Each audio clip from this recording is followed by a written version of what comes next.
चंद्रकांत खैरेंनी नेमकं काय म्हटलेलं लोकसभा निवडणुकीमध्ये माझ्या विरोधात मोठ्या प्रमाणात पैसे वाटण्यात आले असा आरोप चंद्रकांत खैरे यांनी केलेला आहे। तर छत्रपती संभाजीनगरमध्ये अगदी थोड्याच वेळात ठाकरेंचा हंबरडा मोर्चा निघणार आहे आणि त्यासाठी उद्धव ठाकरे स्वतः छत्रपती संभाजीनगरमध्ये दाखल झालेले आहेत। शेतकऱ्यांच्या प्रश्नांवरती ठाकरेंच्या शिवसेनेचा हा हंबरडा मोर्चा असणार आहे। एकंदरीत आपण जर बघितलं तर मराठवाड्यामध्ये अतिवृष्टीमुळे मोठ्या प्रमाणात नुकसान जे ते शेतकऱ्यांचं झालेलं आहे। सर्व उभी पिकं आडवी झालेली आहे, शेतकरी हवालदिल झालाय आणि शेतकऱ्यांच्या मागण्या पूर्ण व्हाव्या यासाठी आता उद्धव ठाकरे यांच्या नेतृत्वामध्ये मराठवाड्यामध्ये खास करून छत्रपती संभाजीनगरमध्ये हा हंबरडा मोर्चा निघतोय। क्रांती चौकापासून या हंबरडा मोर्चाची सुरुवात होणार आहे। शेतकऱ्यांना नुकसान भरपाईसह पूर्णतः कर्जमाफी द्यावी अशी ठाकरेंच्या शिवसेनेची मागणी आहे। या संदर्भात अधिकची अपडेट आपण घेऊयात आमचे प्रतिनिधी दत्ता कानवटे यांच्याकडून। दत्ता, आपण पाहतोय आता उद्धव ठाकरे सुद्धा दाखल झालेले आहेत। साधारणतः किती वेळात हा मोर्चा सुरू होणार आहे, काय अपडेट? अगदी काही वेळामध्ये शेजेल हा मोर्चा सुरू होणार आहे। आपण जर बघितलं तर मी सध्या क्रांती चौकामध्ये उभा आहे आणि क्रांती चौकामध्ये सध्या नागरिक लोक जे आहेत, शिवसैनिक जे आहेत ते सध्या जमायला सुरुवात झालेली आहे।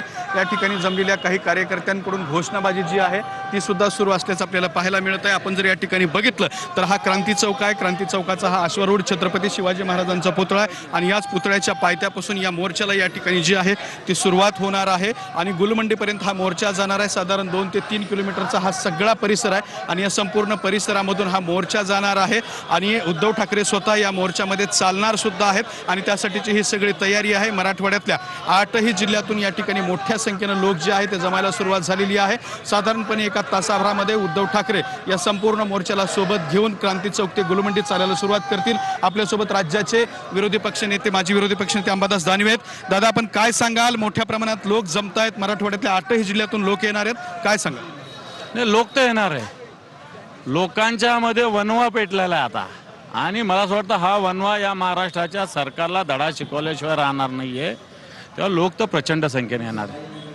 हंबरडा कशा पद्धतीचा असेल, सरकारच्या बाबतीमध्ये काय भूमिका आज व्यक्त केली? हंबरडा म्हणजे अर्थ टाहो आहे हा। जेव्हा शब्द कोणते उरत नाही तेव्हा हंबरडा फोडला जातो, व्याकुळतेने हंबरडा फोडला जातो। आम्ही काय चिडून हंबरडा नाही, हा हंबरडा व्याकुळतेचा आहे, हा हंबरडा अगतिकतेचा आहे, हा हंबरडा सरकारच्या निष्क्रियतेचा आहे आणि म्हणून हा हंबरडा आम्ही फोडतोय। पण टीकाही व्हायला लागले की शेतकऱ्याला मदत करत असताना सुद्धा हंबरडा फोडला जातोय, त्यामुळे शेतकरी उद्धव ठाकरेंना माफ करणार नाही किंवा काही आता हंबरडे शिल्लक ठेवा असं सुद्धा म्हटलं जातंय। कारण तुम्ही लोकसभेला हंबरडा फोडला, विधानसभेला हंबरडा, असं वाटतं मी याच्यावर राजकीय काहीच बोलू इच्छित नाही। आमच्या मागण्या आहे त्या मंजूर कराव्या अशी आमची सरकारकडे मागणी, त्याच्यावर यांनी बोलावं, बाकी राजकीय बोलू नये अशी माझी त्यांना नम्र विनंती आहे। तर हे होते विरोधी पक्षनेते, माजी विरोधी पक्षनेते अंबादास दानवे यांनी सुद्धा प्रतिक्रिया दिल्या। दुसऱ्या बाजूला जर बघितलं आपण तर लोक जमायला सुरुवात झालेली आहेत आणि शेतकऱ्यांच्या, सामान्य नागरिकांच्या प्रश्नासाठी आज आम्ही हंबरडा धन्यवाद दिलेल्या सर्व अपडेटसाठी। तर आपण पाहतोय अगदी काही वेळातच ठाकरेंचा हा हंबरडा मोर्चा सुरू होणार आहे। आपण पाहू शकतोय उद्धव ठाकरे त्यांच्यासोबत आदित्य ठाकरे सुद्धा आता छत्रपती संभाजीनगरमध्ये दाखल झालेले आहेत।